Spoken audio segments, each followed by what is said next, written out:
giving credit to my mother, she, growing up would always tell us when you have that feeling in your stomach and something's weird, you should listen to it. That saved her so many times and me the same. And this was a feeling of like abject terror, like just bad, bad, bad.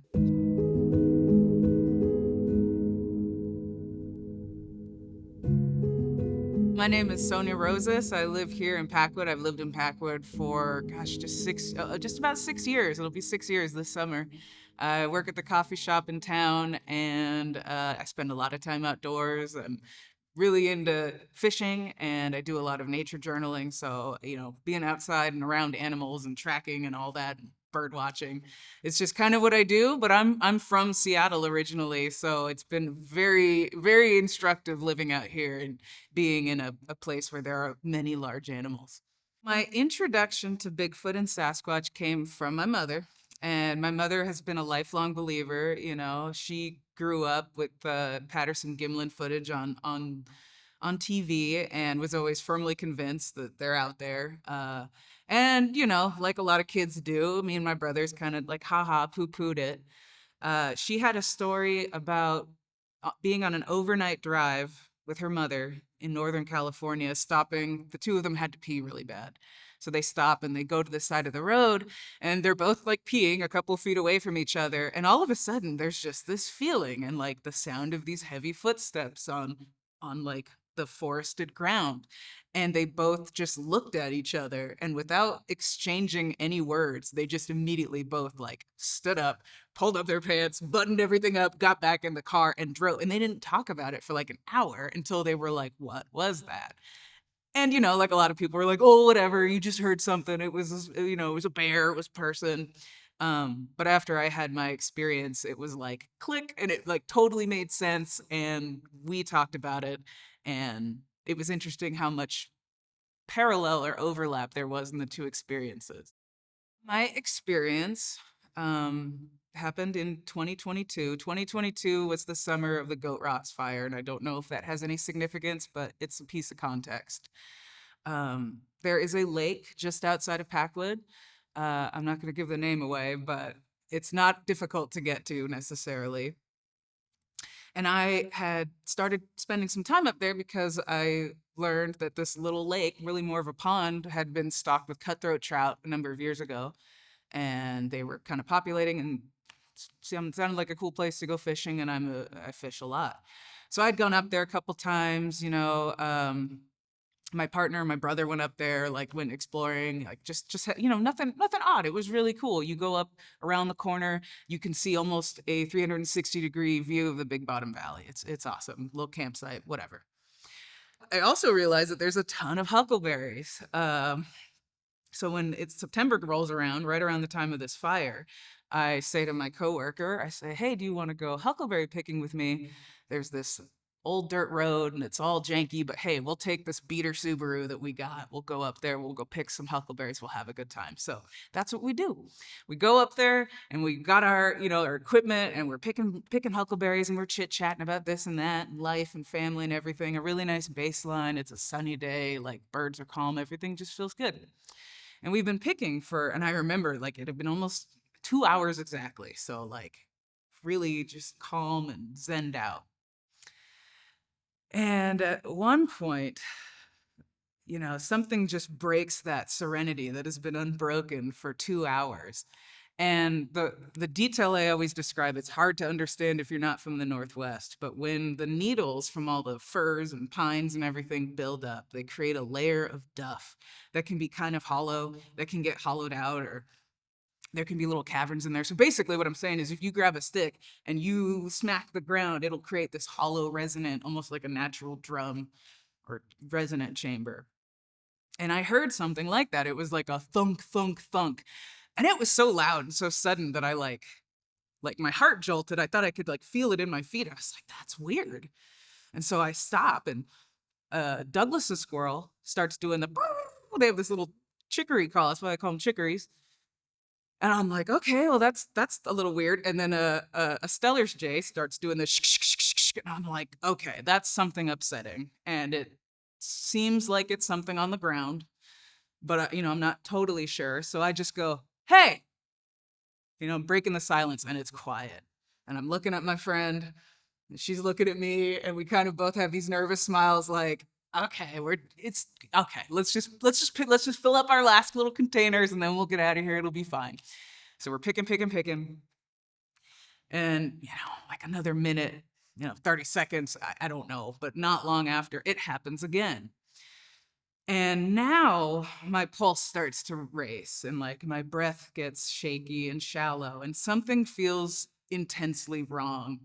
And, giving credit to my mother, she, growing up would always tell us, when you have that feeling in your stomach and something's weird, you should listen to it. That saved her so many times, and me the same. And this was a feeling of like abject terror, like just bad, bad, bad. And so this is so at this point, my concern is to get my coworker safely back to her truck, because I'm the one who asked her to come up here and this is happening. So I was like, get your bear spray out.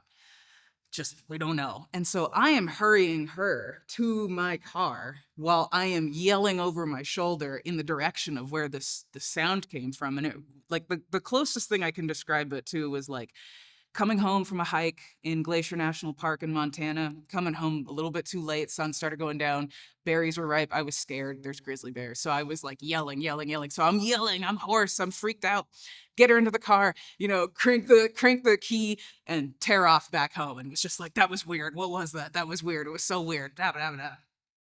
And, I went home and I nature journal and stuff. So I like went into my journal and I, did a little comic and tried to figure out what was going on. And I decided to do this process of elimination. If it was a deer, what would I expect? If it was a bear, if it was a cougar, I'm like, I wouldn't have heard or seen anything if it was a cougar. Could it have been a weird person? Possibly, but like, that's not how weird people typically act. So, and then finally I'm like laughing at myself because I'm like, oh, it could have been Bigfoot. Sure, whatever.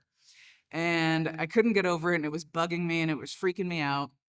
So maybe a week later, this would have been like the same day that the fire started. I went up there and I was like, you know what? I'm not gonna let this frighten me. I grew up running around downtown Seattle as a little kid. Like I try not to be intimidated. I'm like, I'm the scariest thing out here. So I didn't want to be intimidated. I went up there by myself and was like, you know what? I'm going to go back to the same place where we were picking huckleberries. I'm just going to throw some spinners. I'm going to pick some cutthroats out. And I'm going to convince myself that like, that was a little weird, but nothing crazy. So I go up there and, I feel like just super uncomfortable, because to get to that spot, you have to like take this really tight little windy game path, and the pond, the lake has, fallen trees that have fallen into it. And so if you're being careful and keep your balance, you can step out onto those logs and cast a little bit further. So that's what I did, because it made me feel a little bit safer not being immediately next to the tree line. And I'm like, everything's fine, everything's cool. I'm not all alone out here. And then all of a sudden I hear from behind me the thunk, thunk, thunk sound again. And like my heart just dropped. It was like, oh no, like I really wanted to just have that be me imagining things, and like right at this point in the story is like when I start to get like chills and like goosebumps. Because so I turn around and I am just so scared all of a sudden in a way that I have never been, not when encountering like moose, not when encountering bears, not when encountering scary, violent people, which I have.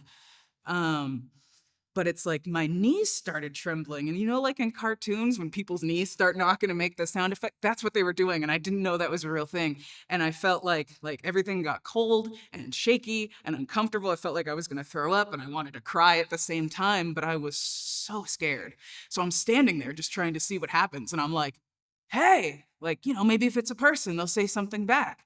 And then out of the trees comes flying this like 6 to 8 foot dead branch, and it lands like, at the tree line. I'm sure if it wanted to hit me, it could have, but it didn't, and I'm grateful. And I always say, to describe the power of the force, there was a time I was at a zoo at the elephant exhibit, and the elephant didn't appreciate me and my friend standing there. So she picked up like a big stick and hurled it at us with her trunk, and it hit the trees above us and it shattered and rained down on us. That was what it felt like. It was like, you need to go. I've had enough of you and it's time to go. So at this point, I'm in a sheer blind panic and I'm just like yelling. I'm like, hey, you stay. I'm going. Just stay there. We're good. Blah. And I run, run, run. And I'm like looking around, like doing circles. And I get back to the Subaru and I hop in and I roll the windows up and I crank the key and I take off. And I have not been back to that lake ever since, even though it deeply intrigues me. And the reasons for that are that A, it's terrifying.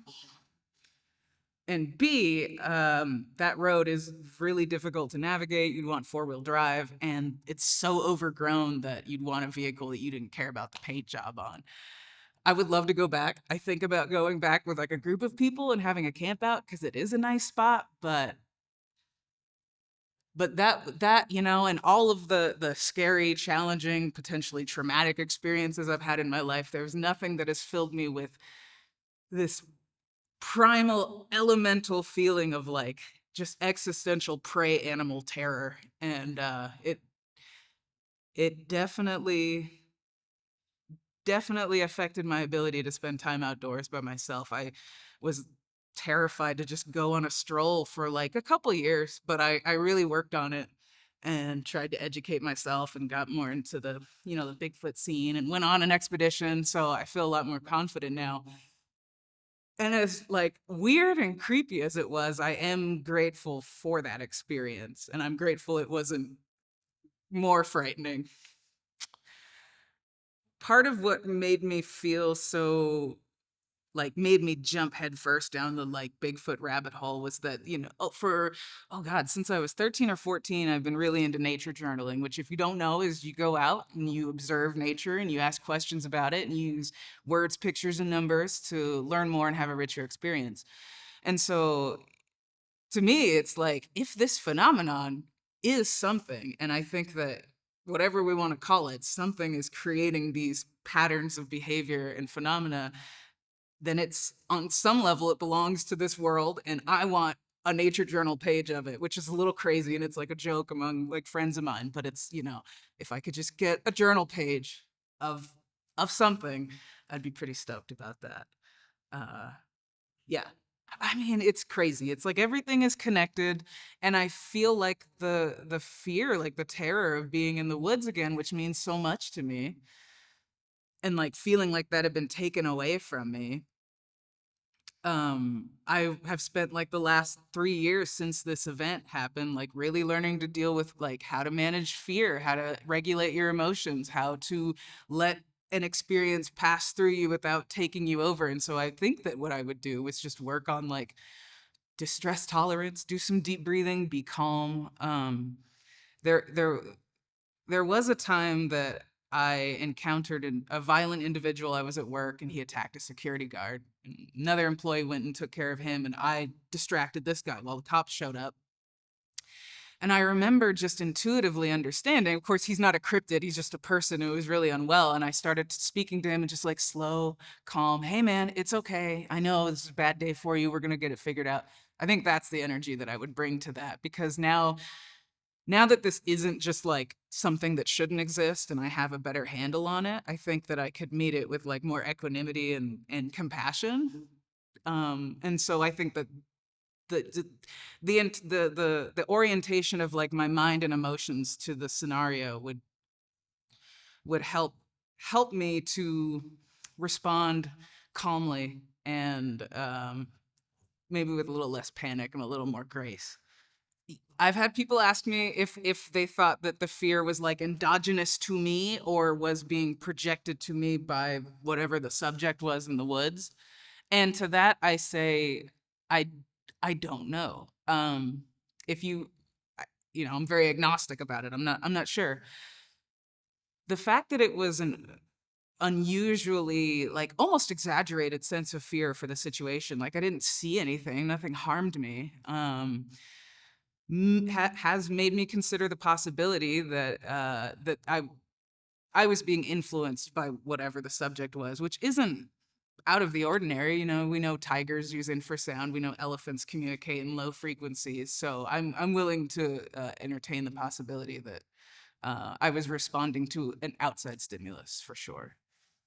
If you are afraid to go out into the woods because you're scared of Bigfoot, um, I remind people, you know, you'll hear lots of people say this, like they've been out there. It's like, yes, there's cougars in the woods, but you're not gonna really know about it. They've been out there. And I would encourage you to live your life and not be frightened about the possibility of those encounters, because I have read a whole bunch of case reports, thousands of them, and 99.9% of the time, human, Bigfoot look at each other, Bigfoot walks away, human is traumatized. And, you know, I think you could do a lot worse for interactions with our own species. So I would say just, you know, don't let it control you. Stay centered in yourself.